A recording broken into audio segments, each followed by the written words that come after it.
Selamat siang, Pak. Siang Pak Dwi. Pak, di sini saya mau mencoba wawancara ke Bapak Ibu tentang bagaimana Bapak mengambil keputusan ketika mendapatkan permasalahan yang mengandung dilema etika atau rujukan moral lebih ke sana. Yeah. Karena waktunya kita sebentar ya Pak, kita langsung saja mungkin selama ini Pak, selama menjabat di SMA Negeri 1 Jampang Tengah ya Pak, Bapak tuh ketika mendapat permasalahan itu pastilah banyak kan Pak? Iya, dilemanya banyak Pak. Banyak.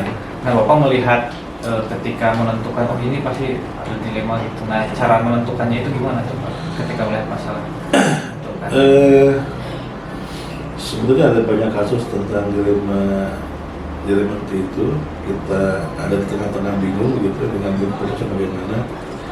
Misalnya kita menemukan ketika sidang kenaikan kelas ada anak yang menurut guru-guru ini layak naik, sebagian layak tidak naik, itu berdilema.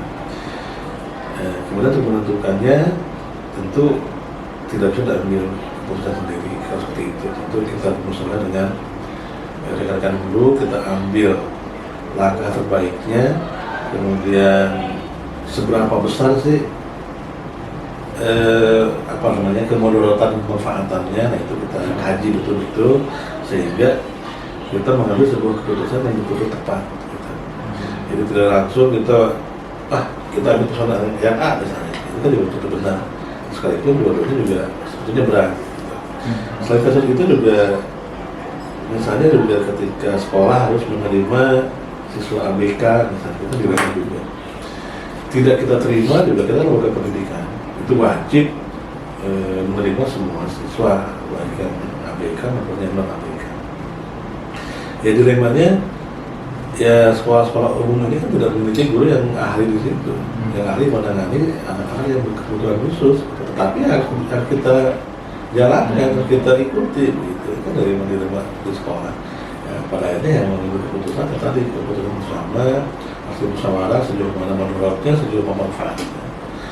Karena yang bisa manfaatnya yang mana, itu baru kita ambil. Itu memikirkan jangka panjangnya. Dari itu Pak ya, dalam Bapak mengambil keputusan itu, selama Bapak memimpin ini, Bapak punya prosedur tersendiri ya? Atau misalnya prosedur ini tidak efektif, ganti prosedur lain, ada nggak Pak prosedur? Prosedur yang baku sih nggak ada sebenarnya. Ya, untuk mengambil sebuah keputusan kembali ke ke nurani kita lah, gitu kan. Kita bisa menentukan nih yang paling mungkin kita ambil itu jalan yang mana gitu. Jadi yang bakunya sih nggak ada lah. Kembali ke nurani kita, karena kadang-kadang kalau dibakukan itu kan tidak semua kaku lah, ini kaku lah, kalau itu kaku. Jadi kembali ke kita, kemudian pandangan itu berbeda, ya tiap orang beda-beda. Kata si A ini yang terbaik, kata si B mungkin ini yang terbaik. Ya artinya mau kembali ke diri kita masing-masing. Nah Bapak selain tadi prosedurnya memang tidak yang baku ya, jadi memang ya udah berarti hasil musyawarah. Ada nggak Pak Bapak menjadwalkan di jadwal-jadwal tertentu untuk membahas masalah-masalah yang sedang dihadapi? Kalau jadwal tertentu enggak, paling jadwalnya tertentu saja ketika ada menghadapi masalah. Jadi tidak dijadwalkan secara ini enggak. Ketika menghadapi kasus-kasus tertentu yang memang harus kita pikirkan bersama-sama. Untuk ini Pak, khusus untuk mungkin yang menarik itu yang ABK ya Pak. Berarti kan semua ABK tetap diterima ya Pak ya. Nah, untuk faktor-faktor yang membuat Bapak berani mengambil keputusan itu, ada nggak faktor-faktor pendukung? Ada, siapa yang siap. Kita dari mengambil keputusan bahwa kita ABK kita terima. Satu, bahwa sekolah itu merupakan lembaga pendidikan yang harus menerima semua siswa. Gitu. Dan sekolah itu kan bukan kepolisian, bukan kehakiman yang harus berada di sana. Ya, kita memberikan pelajaran. Nah, mengenai berhasil atau tidaknya kan maksimalnya beda-beda kan, itu tergantung anaknya. Kadarnya beda, ABK itu ya kadarnya sampai 3 itu tidak berhasil, yang lain mungkin sampai 9 gitu. Nah, Kemudian keberanian yang lain, sekalipun gurunya tidak memahami tentang itu, tentang anak ABK, ya kita berupaya. Ya, ketika ada misalnya ada pelatihan-pelatihan tentang ABK, ya kita kirimkan dulu mengikuti pelatihan-pelatihan. Gitu. Berarti memang salah satu solusinya itu yang didapatkan yang gurunya disertakan agar si ABK ini terfasilitasi seperti Terfasilitasi. yang terakhir mungkin Pak, ini dari yang khusus yang ABK ini aja Pak, ada nggak pelajaran yang menurut Bapak ini pelajaran sangat penting ketika Bapak mengambil keputusan ini udah terima aja? Nah, ada nggak suatu pelajaran yang dapat Bapak ambil gitu dari keputusan Bapak itu? Pernah pengalaman ya, ini pengalaman berharga bagi saya. Ada anak ABK yang ketika masuk ke lembaga pendidikan di sekolah kita terima, ya pembelajarannya tentu yang berbeda dengan yang lain, tetapi ternyata kalau secara akhirnya mengatakan enggak, tapi dia punya ketabahan yang lain gitu, dia bisa panen mari, gitu kan, bisa nyanyi dan sebagainya, potensinya ada di situ. Nah, yang menjadi prihatin ya, gitu kan, ketika anak ini bersekolah rajin, sekali itu dia ABK, tapi potensi dia memiliki tadi dengan seni ada potensinya. Nah, ketika selesai sekolah, mungkin tidak lagi bergaul dengan teman-temannya, tidak ada lagi kesibukan seperti di sekolah, dia hanya tidur makan di rumah, dan padahal malah jadi makin parah, bukan ABK lagi, udah menjadi kelainan jiwa gitu. Ini kan artinya bahwa sekolah ini sangat penting gitu. Ya, ketika ada di sekolah itu hampir sembuh lah, hampir sembuh, dia bisa enjoy, bisa menikmati hidupnya. Malah setelah lulus sekolah ada di rumahnya, jangan mungkin tekanan-tekanan dari orang tua harus begini begitu, malah jadi rusak. Jadi tambah parah, terus ODGJ mungkin ya. Mengarah ke situ. Baik, berarti memang keputusan Bapak, pelajaran yang paling berharganya sekolah itu ya harus menerima ABK ya Bang. Karena Bapak punya pengalaman ketika menerima bahwa dapat membantu si anak ini untuk tetap berkembang ya Bang. Berkembang ya. Setelah sudah keluar malah ya, tidak ada kegiatan, stres gitu.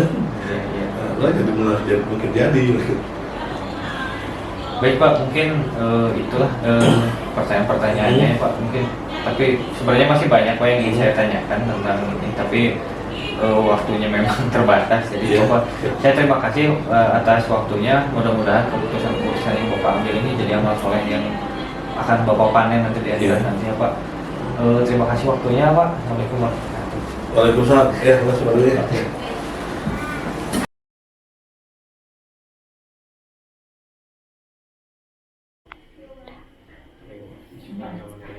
Assalamualaikum warahmatullahi wabarakatuh. Waalaikumsalam warahmatullahi wabarakatuh.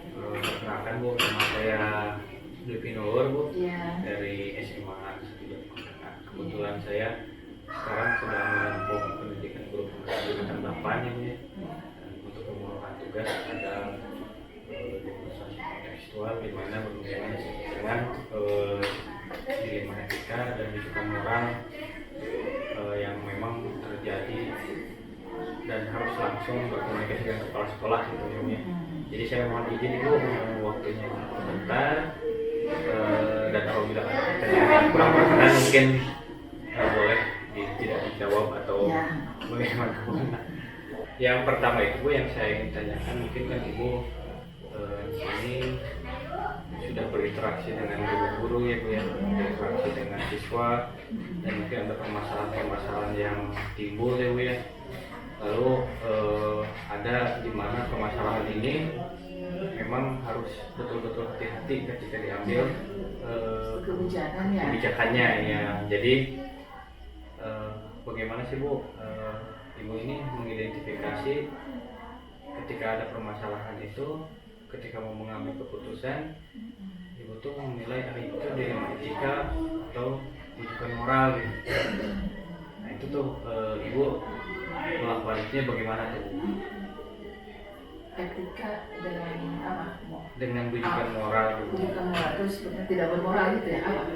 Jadi dilema etika itu kayak ini benar dengan benar gitu. kalau ngambil ini benar, ngambil ini juga benar gitu. Iya, harus Kalau ada salah satu yang dipilih gitu. Kalau pujukan moral lebih ke kalau ini tuh hanya moral saja gitu, menolong orang ini, tapi kalau dilakukan ada pelanggaran yang lain gitu. jadi melibatkan hati nurani ya, Ya. perasaan. Iya, iya. Iya, kemarin itu kan ada di sini itu jadi dilema sebetulnya. Iya. Kita itu dilema, ya saya sebagai kepala sekolah juga dilema ya untuk mengambil keputusannya gitu ya. Jadi ada seorang siswa kelas 9 ya, dia tuh ya sekolahnya jarang gitu ya, bahkan absen juga itu lebih dari 20% nggak masuk.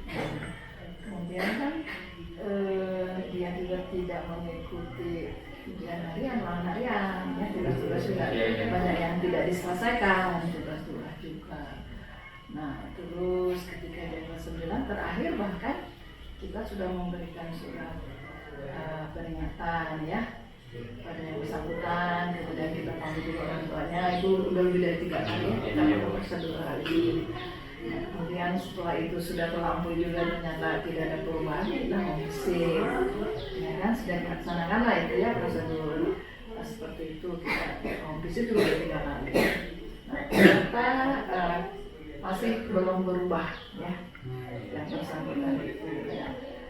Di puncaknya di kelas 9 kan ada ujian sekolah yang akhir ya. Iya, iya. Nah, dan bersangkutan tidak ikut. Oh, tidak ikut. Iya, kita sudah mau jemput ya ke rumahnya ya, berusaha untuk jemput melalui wali kelasnya ya kan. Ternyata tidak ikut juga. Tapi ketika terakhir ada pengumuman lulusan ya, nah kita sudah memberikan ijazah dan ijazah. Wah. Nah kan dilema ya. Iya, iya. Itu sangat kalau menurut aturan jelas itu tidak boleh. Oh, iya. Ya kan, orang yang nggak sekolahnya lebih dari 20%, nggak menyelesaikan tugas-tugas, ulangan harian nggak ikut, sebagian besar terus bahkan ujian pun tidak ikut, ya kan.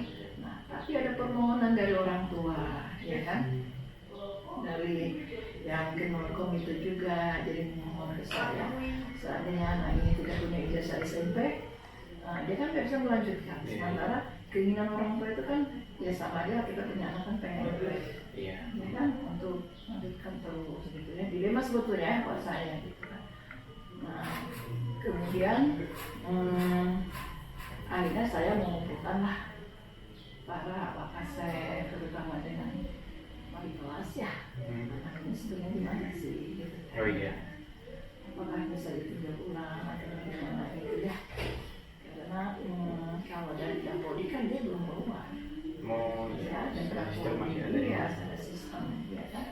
Nah di situ kan antara keadilan dengan rasa kemanusiaannya kan saya timbul ya. Iya. Anak ini kan saya pikir ini ada yang tolong diselamatkan gitu. Sehingga kemarin saya setelah kita ya diskusi lah dengan para wakasek, gimana cara nolongnya itu ya kan, bagaimana cara menolongnya. Nah akhirnya saya putuskan ya, kita memutuskan kita selamatkan anak ini, kita tolong anak ini dengan cara semua tugas-tugas yang harus diselesaikan diselesaikan. Ulangan harian yang tidak ikut harus ikut, sehingga dia kan harus menghubungi guru maupun masing-masing, ya kan, guru maupun masing tugas dengan catatan dan ujian akhir harus ikut dilaksanakan musuh lah gitu. Nah kemarin itu keputusannya seperti itu. Jadi kalau semua tugas-tugas dari guru mata pelajaran sudah diselesaikan, ulangan harian juga sudah ikut, ya disusul gitu ya. Nah itu syaratnya itu, sehingga kita bisa memberikan ijazah nantinya, karena kan ijazah harus ada nilainya. Nah itu sebenarnya itu. Jadi kalau dari segi keadilan memang tidak ada bagi anak yang lain, ya kan? Iya, Tidak ada, kan kasihan dengan orang-orang yang anak-anak yang memang betul-betul mau belajar. Nanti kan ada semacam begini, kok dia nggak sekolah tapi bisa dapat ijazah, gitu. Ya kan? Tapi tapi kita kasih pengertian juga dengan anak yang lain bahwa tidak serta merta kita memberikan ijazah. Harus menyelesaikan tugas misalnya dari kelas 7 sampai kelas 9 anak tuh yang harus selesai. Gitu. Itu sih. Permasalahan jadi berat juga ya Bu ya. Iya. Yang berat tuh menentukan ini si anak karena ada permintaan dari orang tua juga ya. Iya, Biasanya gitu. yang berat itu yang memutuskan apa hanya dikasih. Betul. Tapi tadi saya lihat ada langkah-langkah yang berlakukan ke anak tersebut ya, dan prosedurnya juga. Dan kira-kira Ibu, karena mungkin kalau ini kan tantangan Ibu ya, tantangan, terus pengambilan keputusan juga nggak bisa. Nah kira-kira Ibu selama ini, nah ketika menghadapi kasus seperti ini, yang menurut Ibu ini paling sulit memutuskannya itu pas bagian apanya tuh? Ya itu tadi mengeluarkan ijazahnya itu kan kita perlu ya. Iya kan? Kita punya kan. Nah, terus begini juga ada pertentangan dalam batin sebetulnya ya kan? Iya. Antara kita itu keadilan dengan kemanusiaan. Ya kan kalau misalnya dibilang keadilan kan tidak adil. Masa karena semua orang bisa lulus ya. Nah, cuman kan saya ingin menyelamatkan juga anak ini karena saya pikir anak masa-masa teenage ya kan, masa-masa remaja itu kan masih labil. Anak ini kan bisa berubah dari kita bisa. Jadi kasih kesempatan. Karena kan kalau kita lihat di luar ya, hanya dengan bermodalkan ijazah gitu mau kemana? Ya, mau kemana?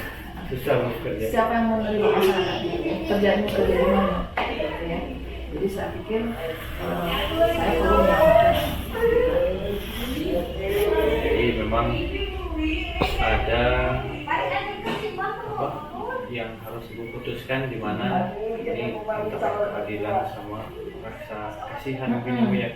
Jadi akhirnya kan subjektif ya Iya. penilaian. Jadi Ibu lebih memilih kasihannya itu. Iya, jadi akhirnya yang dikedepankan rasa ya. Iya, rasa ya. Ya selagi dia tidak melanggar hukum secara normatif, Iya. hukum hukum positif atau hukum yang berlaku di Indonesia itu kan ya barangkali etika apa ya etika yang melanggar peraturan sekolah gitu ya, atau sekolah tidak langgar gitu kan, dia tidak masuk. Tapi selagi dia berjanji dalam proses yang dia tinggalkan, it's okay gitu. Kalau ininya Bu, ketika Ibu memutuskan tersebut itu, apakah Ibu menentukan pertama waktunya harus berapa lama, atau misalnya si kasus ini Ibu dari pertama awal kasus mencuat ini sampai pengambilan keputusan itu Ibu waktunya berapa lama itu? Itu kan saya juga nggak bisa memutuskan sendiri. Oh iya. Ya, jadi ketika permasalahan yang bersangkutan itu sebetulnya sudah dari kelas 8 mungkin ya, sudah panggil beberapa kali gitu ya.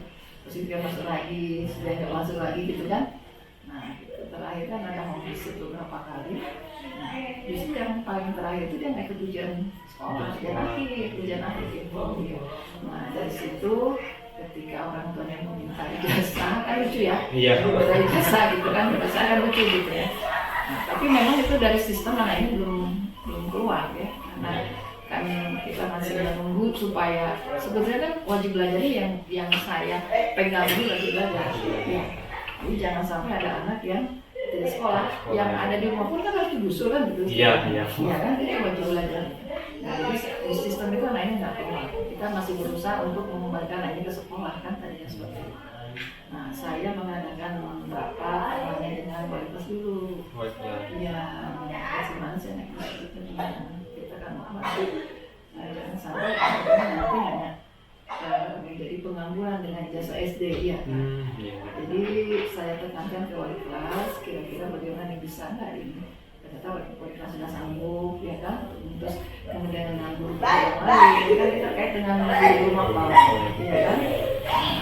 Jadi kan guru mapel punya catatan tersendiri. Iya. Kapan dia tidak ikut ulangan harian, tugas apa dia yang tidak ikut, itu guru mapel juga harus. Jadi ini bukan hanya dari saya aja atau dari wali kelas saja, guru mapel juga harus memantau. Kalau misalnya dia itu memang mengerjakan tugas, ya kita jembatan ya. Nah kira-kira waktunya itu saya waktu 1 mingguan, saya waktu itu satu minggu itu saya ambil keputusan ini perlu diselamatkan. Jadi memang perlu waktu. Kalau untuk treatmentnya mungkin tak udah dari kelas 8 ya. Ya itu dikasih waktu untuk keputusannya 1 minggu, tapi waktunya itu saya serahkan kepada guru mapel masing-masing. Karena kan mungkin banyak tuh yang harus dia kerjakan gitu. Jadi Nah, itu lama juga sih, sampai 1 bulanan lebih guru mengerjakan itu. Oh iya. Dan terjadwal juga mungkin. Iya, nanti dijadwalkan misalnya ada 11 mapel, nah nanti yang mana dulu dikerjakan sama nanti dikasih lagi ke sini dikoreksi gitu kan. Jadi memang ibu juga memutuskan by data ya, Bu? Ya, Dari data-data yang masuk dari guru-guru ya. Jadi ya, absennya aja 70%.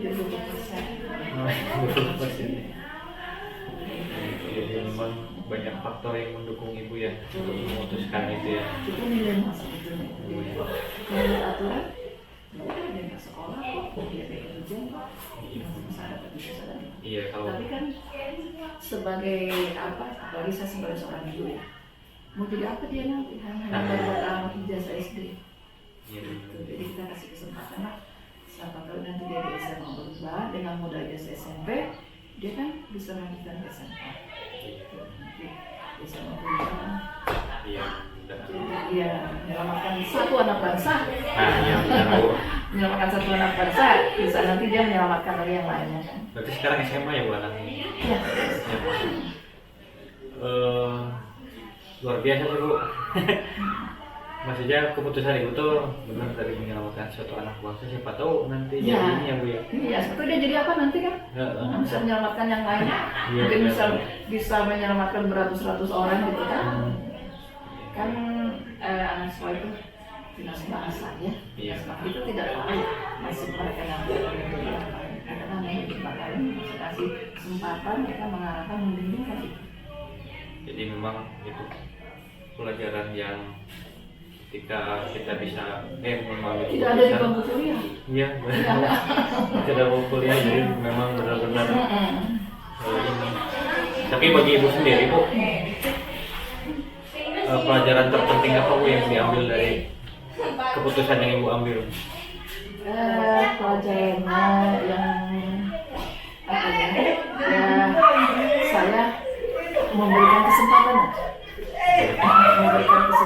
kepada kesempatan itu kesempatan kedua, bukan karena kesempatan pertama sudah dilewati kan. Iya. Saya memberikan kesempatan kedua. Iya. Terima kasih. Bahwasannya kebijakan itu tidak didasari oleh kebijakan atau keputusan ya, tidak didasari oleh aturan sana. Ya, kita harus memasukkan sense kita ya, hati nurani kita, rasa kita gitu. Selagi aturan itu masih bisa diterima gitu kan. Ya kan saya begini karena di sistem kan belum, di sistem anak ini masih ada gitu. Jadi saya bisa menyelamatkannya gitu. Kecuali kalau misalnya di sistem di dapur itu ada kan kita karena di sistem masih ada. Nah saya pikir harus selamatkan. Jadi memang gitu ya untuk menyelamatkan satu orang ya, siapa tahu nanti terselamatkan itu keluarganya juga. Iya betul itu ya. Jadi keputusan pun tidak menotok dari aturan dan harus melibatkan juga ya asas kemanusiaan. Ibu terima kasih ya Bu ya, atas waktunya dan alhamdulillah percakapan tadi itu bermakna Bu buat saya gitu. Jadi memang saya pun sama Bu guru ya ketika ketika ada anak yang kasus seperti itu kan jengkel gitu. Ya, betul. Jengkel. Tapi memang ya sangat luar biasa Bu. Ibu udah ngasih inspirasi sih ketika itu ada anak yang seperti itu ya harus diselamatkan. Ya. Terima kasih Bu waktunya ya. Iya, sama-sama. Mudah-mudahan apa yang Ibu sampaikan dan Ibu lakukan jadi amal baik Ibu ya. Amin. Dan kebaikan Ibu pun dibalas dengan hal yang lebih baik lagi. Amin. Semoga sukses ya. Ya, terima kasih ya Bu ya. Iya, iya. Iya, mangga.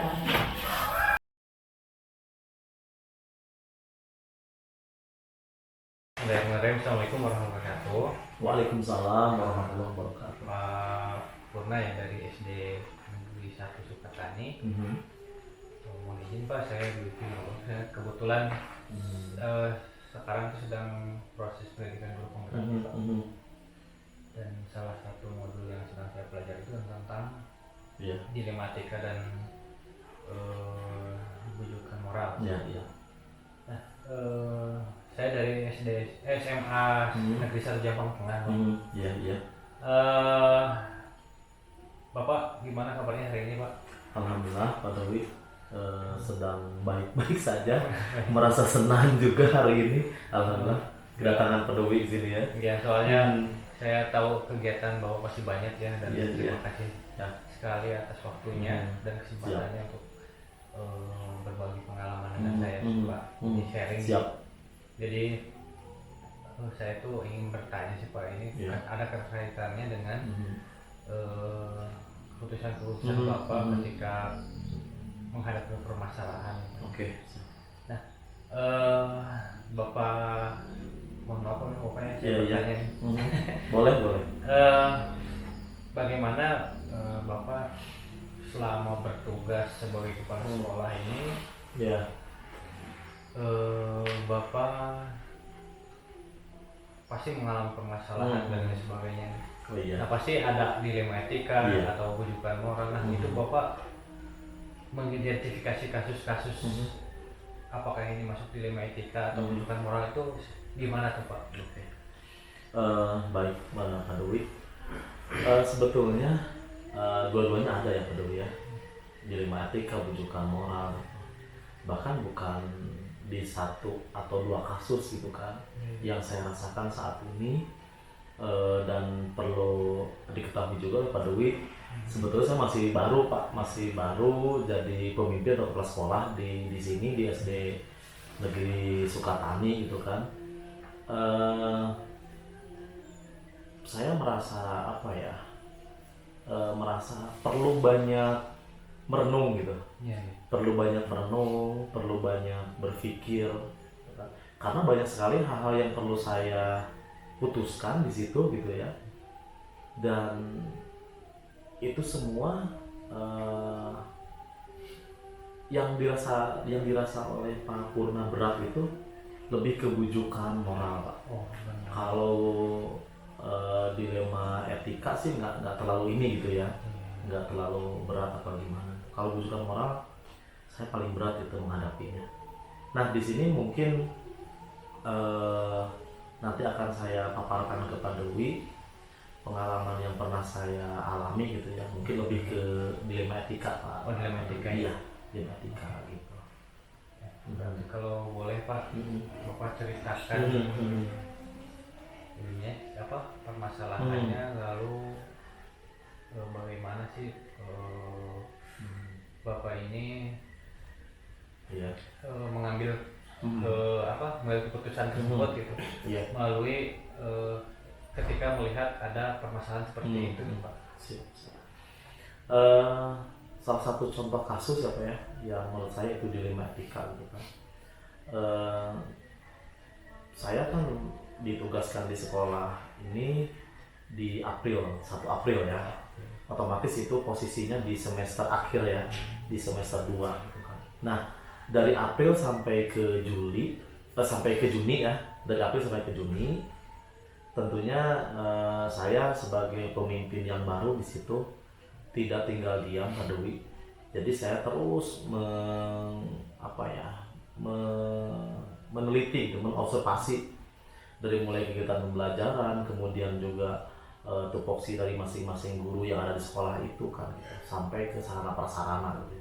Nah, ketika muncul salah satu kasus, ketika saya melihat tupoksi guru ya, otomatis di bulan Juli di awal pembelajaran berikutnya saya harus memutuskan kan untuk pembagian tugas pembelajaran kan di situ ya. Nah, yang menjadi dilema etika di sana Pak Doi, ketika saya menugaskan guru yang saya rasa saya sudah benar gitu menugaskan guru itu, karena dengan kedekatan dengan anak gitu kan, yang saya lihat sih sebetulnya peserta didik di situ, terus ke profesionalannya dia sebagai guru kelas kan gitu ya, membimbing anak-anak gitu. Makanya saya memutuskan bahwa si bapak itu harus jadi guru kelas gitu kan. Nah, yang jadi dilema etika ketika saya melihat ijazahnya beliau gitu, ternyata dia itu bukan guru kelas Pak. Seharusnya gitu, linearnya itu dia guru mapel di situ. Nah, itu mungkin yang menjadi dilema etika buat saya. Saya sendiri pinginnya dia jadi guru kelas dengan melihat peserta didik kan gitu, kemudian pembelajarannya juga. Ketika saya harus memaksakan itu, ternyata dia itu jenjang karir berikutnya terhalangi gitu dengan posisi gelarnya dia dengan posisi jasanya dia seperti itu. Berarti ada ketidaksesuaian jasanya Pak ya? Iya gitu. Ya, kalau gitu. Jadi kalau diterapkan jadi guru kelas malah menghambat karirnya gitu. Iya. Betul. Nah, untuk keputusan yang diambil waktu itu kan karena ini dilema ya. Ada nggak yang ketika ambil keputusan berarti tetap ditempatkan ya Pak ya? Tetap ditempatkan Pak. Tetapi tentunya tidak dalam artian ditempatkan, tapi tetap melalui beberapa tahap pertimbangan juga musyawarah gitu Pak. Berarti untuk ini menjadi tantangan tersendiri ya Pak. Nah, untuk ininya Pak, tantangan menurut Bapak ini, tantangan yang paling menarik menurut Bapak ini ketika mengambil keputusan ini dia akan terhambat karirnya dan lain sebagainya dan tetap ditempatkan di sana, itu apa tuh Pak? Yang menjadi tantangan saya waktu itu, kita harus berusaha gitu ya, membujuk beliau gitu kan ya, dan juga selain membujuk kita memberikan solusi Pak gitu ya. Yang pertama, dia itu kan guru mapel ya, sedangkan di sekolah kita sebutkan aja lah guru mapel PAI, dia itu SPD tapi prodinya PAI kan gitu ya. Dikarenakan sana sudah ada guru PAI, bahkan dia sudah ASN kan, itu tidak mungkin kalau di jenjang SD itu ada 2 guru PAI Pak, itu sangat tidak mungkin gitu kan, karena cuma 6 rombel otomatis memenuhi persyaratan 24 jam kan di situ. Nah, ketika saya mengambil keputusan itu tentunya ada tantangan gitu kan, bagaimana saya membujuk beliau, mengarahkan beliau, berikan solusi.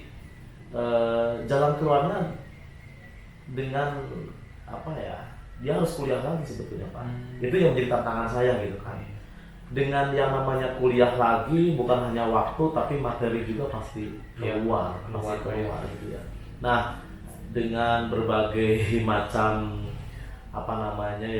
di situ strategi kan gitu ya, dari mulai tadi membujuk, kemudian juga memberikan solusi, kita juga mengajak ya rekan sejawatnya di situ kan gitu, sampai pada akhirnya beliau setuju dan melanjutkan atau melaksanakan kuliah kembali Pak di situ. Karena mengingat bukan hanya murid sih sebetulnya yang saya selamatkan di situ ya, tetapi juga karirnya beliau Pak. Sebetulnya kalau dia tetap bertahan di situ, itu tidak mungkin jadi guru PAI tadi kan. Bang, karirnya pasti terhambat. Ya, dengan beliau menutup perkuliahan lagi, anak tertolong, artinya anak bisa belajar dengan beliau. Kemudian karir beliau pun pasti akan tercapai gitu dengan kuliah kembali. Kalau untuk ini ya Pak, berarti kan itu berlangsung lama ya Pak itu. Untuk apanya? Untuk kuliah kembalinya atau apanya? Enggak, untuk membujuknya. Karena kan ada prosedurnya. Siap. Yang Bapak lakukan. Iya. Ya. Nah, itu kan pasti lama. Hmm.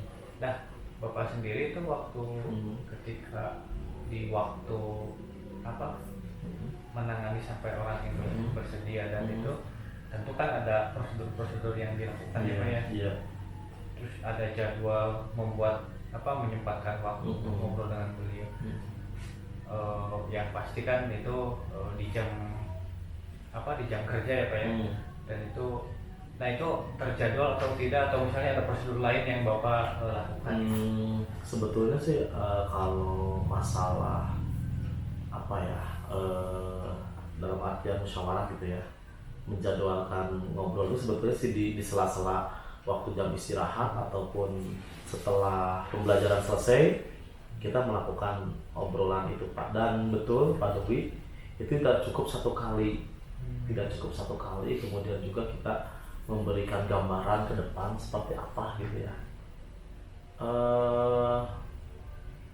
Kita mulai masuk awal tahun itu kan Juli ya. Nah sekarang bulan September ya. Nah ternyata di bulan September ini, tepatnya minggu kemarin, dia sudah mendatangi kampus untuk mengikuti perkuliahan kembali. Jadi mungkin dari Juli, Agustus sekitar 2 bulan. Baru beliau mau. Nah, untuk ini sendiri Pak,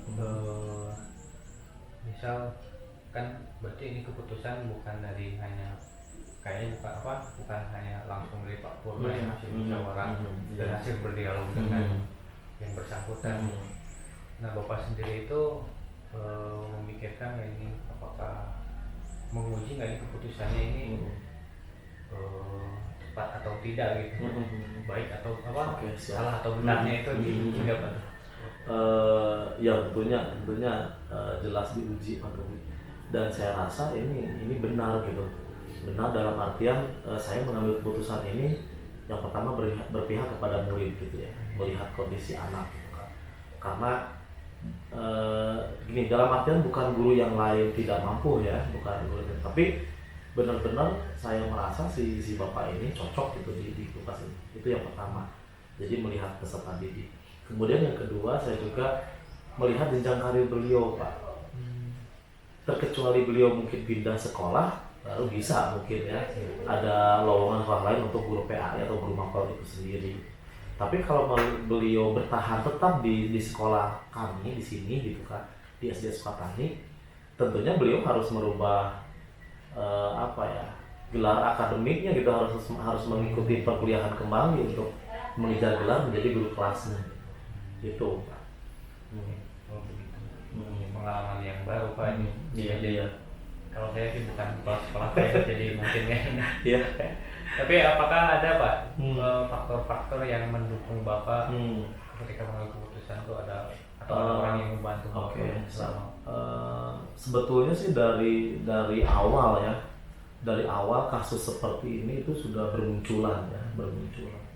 Dan secara perlahan gitu kan, guru-guru ataupun ya bapak ibu guru yang tadi kasusnya dia megang kelas ternyata nggak linear, itu secara perlahan mereka sudah menyadari gitu kan, karena melihat situasi di lapangan, kalaupun mereka harus cari sekolah lain itu tidak mungkin ya, tidak mungkin. Makanya mereka ya udah kuliah lagi, itu satu. Kemudian yang selanjutnya dari pihak pengawas bina pun kan gitu ya, guru-guru senior yang ada di sekolah kami juga sebetulnya mengarahkan ke sana, mendukung seperti itu. Jadi bukan dari diri saya sendiri gitu yang menginginkan itu, tapi dari awal-awal juga ada peraturan bahwa linearitas itu harus kan seperti itu ya. Kemudian kondisi di tempat kami ketika mereka harus melinearkan diri dengan mengajar ke tempat lain, itu saya rasa tidak mungkin. Wah ya, jadi memang tidak hanya dari Pak Purna Iya. Dan dari pengalaman lain juga, serta pengawas juga mengatakan di sana. Nah gitu. Oke Pak, dari yang sudah disampaikan ini pandangan Bapak ya. Pembelajaran apa sih Pak yang bisa Bapak petik dari pengambilan keputusan kali ini? Untuk pembelajarannya apa ya, lebih kepada apa namanya itu Pak Doi. Jadi kita itu melakukan atau mengambil sebuah keputusan itu karena melihat emang benar kan seperti itu ya, emang benar gitu kan keputusan yang saya ambil itu ini jangka kedepannya pasti akan terjadi kan gitu seperti itu. Jadi ketika saya memutuskan itu, otomatis ke depan anak akan terbimbing kan gitu ya, akan fokus pembelajarannya. Kemudian untuk gurunya itu sendiri ke depannya saya rasa dia tidak akan seperti awal-awal sekarang, apapun dia tidak terekrut Pak, tidak apa namanya ya, dia tidak terjaring gitu. Tapi dengan beliau misalkan meliniarkan diri sesuai dengan jabatannya sebagai guru kelas, saya rasa tidak akan mungkin nunggu lama lah ke depannya gitu untuk terjaring ke jenjang karir beliau. Gitu. Berarti lebih memikirkan jangka panjang. Iya gitu Pak. Daripada yang pendeknya ya. Kalau dan lebih berpikir hasil akhir berarti Betul, apa ya? betul. Hasil akhirnya seperti Iya. apa itu yang paling penting. Dan tentu hasilnya ya berpihak pada Iya. ya Pak ya. Oke.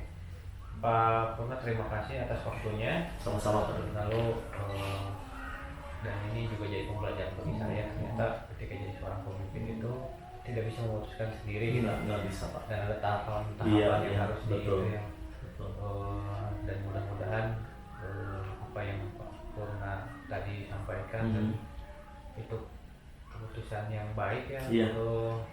Jadi amal soleh Pak. Betul. Jadi amal soleh Bapak. Amin. Iya. Jadi saya ingat Pak pepatah katanya, ada pepatah, bukan pepatah, hadis mungkin ya. Iya, Jadi iya. katanya kalau pemimpin yang baik itu memutuskan sebuah keputusan itu pahalanya itu 1000 tingkat lebih 1000 kali lebih tinggi daripada lebih tinggi daripada orang yang 1000 tahun beribadah gitu Pak. Amin mudah-mudahan Pak. Ya mudah-mudahan. Iya. Jadi setiap keputusan yang baik dan berdampak baik untuk banyak orang itu kayak gitu katanya. Iya. Dan terima kasih Pak udah mau berbagi Siap cerita dengan sama-sama saya. Pak Doi. Dan mudah-mudahan itu menginspirasi saya. Amin. Dan jadi amal baik. Amin. Terima kasih Pak. Iya. Ya, Assalamualaikum. Sama-sama. Waalaikumsalam warahmatullahi wabarakatuh.